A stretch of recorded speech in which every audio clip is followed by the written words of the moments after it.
Hi, thanks for joining me on Tech with RKM. Today's episode is Claude Code Decoded number 7, and we're covering skills.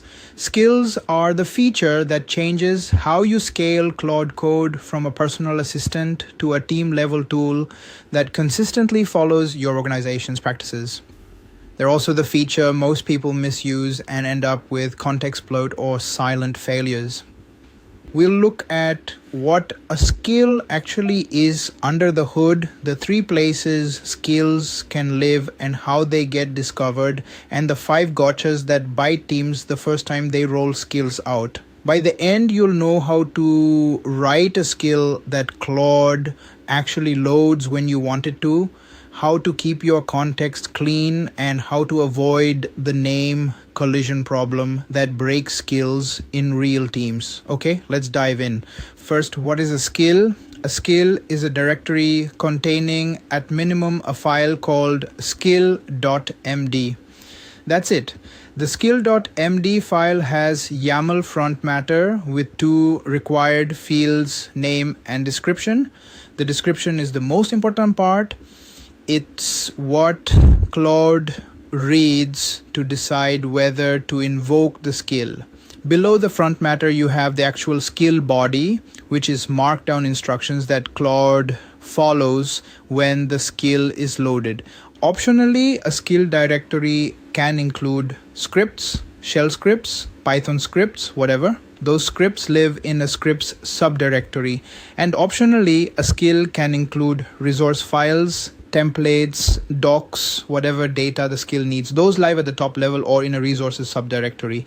3 things to anchor on. 1, skills are content, not code. The skill.md file is instructions, not Python. Claude reads the instructions and follows them. This is fundamentally different from how tools work. Tools are code, Claude invokes.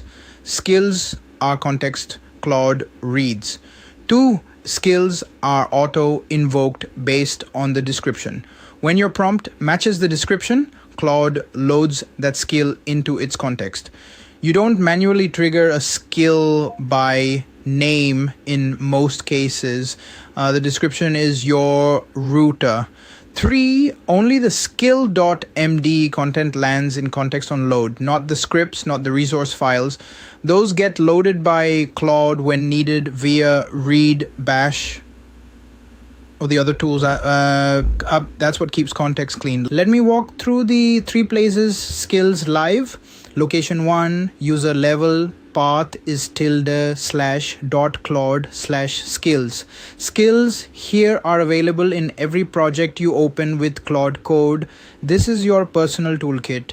If you have a specific way of writing commit messages or a personal Docker workflow or a preferred deployment routine that follows you everywhere, put it in user level skills. Location 2, project level. Path is .claude/skills at the root of your project. Skills here apply only in this project. This is for team level agreements. If your team has a specific code review checklist, a specific test writing pattern, a specific onboarding flow for new backend services, project level skills, make those consistent across everyone on the team.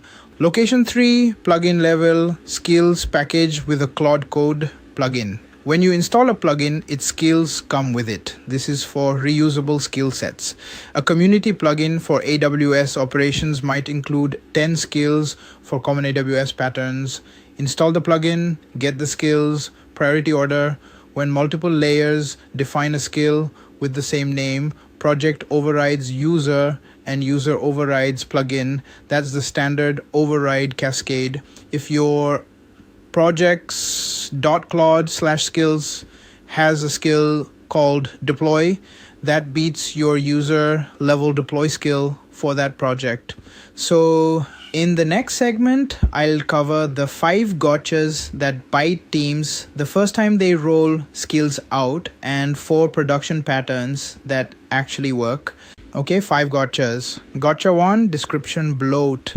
The description field in your SKILL.md front matter is what Claude uses to decide whether to invoke the skill. If your description is too vague, Claude either loads the skill when it shouldn't or doesn't load when it should. Bad description, quote, helps with deployments. Good description, quote, use when the user asks to deploy a service to our internal Kubernetes cluster. Follow the multi-step approval process before applying manifests. Specific, actionable, describes the trigger and the outcome. Gotcha 2, name collision across layers. If your user level skills and your project level skills both have a skill called deploy, the project one wins. You might not notice for weeks until you're wondering why your usual deploy behavior changed. Rule of thumb, prefix your user level skill names to avoid collision. Instead of deploy, call it rkm-deploy, or use domain prefixes like AWS-deploy versus K8s-deploy. Gotcha 3, silent skip. If Claude doesn't invoke your skill even when you thought it would, there's no error, no warning. Claude just proceeds without it. This is by design, so skills don't spam every conversation. But it means you need to explicitly verify skill invocation during testing. Ask Claude, quote, did you use the deploy skill, and check the answer. If Claude says no, your description isn't matching your prompt pattern. Gotcha 4, context accumulation. If you have 20 skills at user level and Claude invokes 10 of them in one conversation, that's 10 skill contents in your context. That eats context window. For heavy skill users, keep skills focused and consider splitting large skills into smaller ones that are only invoked when relevant. Gotcha 5, script permission gaps. If your skill has a script subdirectory with a shell script and the shell script requires bash tool access to run, that bash call is still subject to your permission mode. So a skill that requires bash access on a machine with plan mode active will fail silently. Skill invocation and permission enforcement are separate. Skills don't bypass permission mode. Now 4 production patterns. Pattern 1, single responsibility skills. Each skill does one thing well, not deploy plus rollback plus health check, split into 3 skills. Cleaner descriptions, less context bloat, easier to maintain. Pattern 2, layered skills for teams. Your team defines project level skills for team-wide patterns. Individual engineers layer user level skills for personal workflows on top. This keeps team baseline consistent while allowing individual variation. Pattern 3, versioning skills in Git. Project level skills are in .claude/skills, which lives in your repo. Commit them, review changes to skills like you review changes to code. When someone updates the deploy skill, that goes through PR. Consistency across the team. Pattern 4, skill discovery documentation.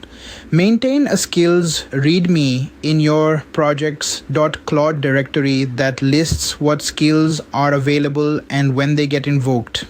New team members can read this to understand the tooling they inherit. When Claude behavior surprises them, they can check whether a skill is intervening. 3 practical moves this week if you're rolling skills out to your team. Move 1, audit your existing user level skills.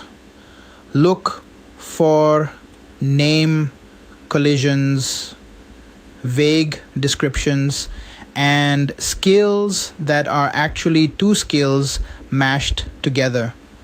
Refactor. Move 2, define your first 3 project level skills. Pick the 3 most common team-wide patterns: code review, checklist, test writing convention, deployment workflow. Ship those first. Move 3, document invocation. In your skills README, horn key, list each skills, trigger phrase, and expected outcome. This is your team's contract with Claude Code.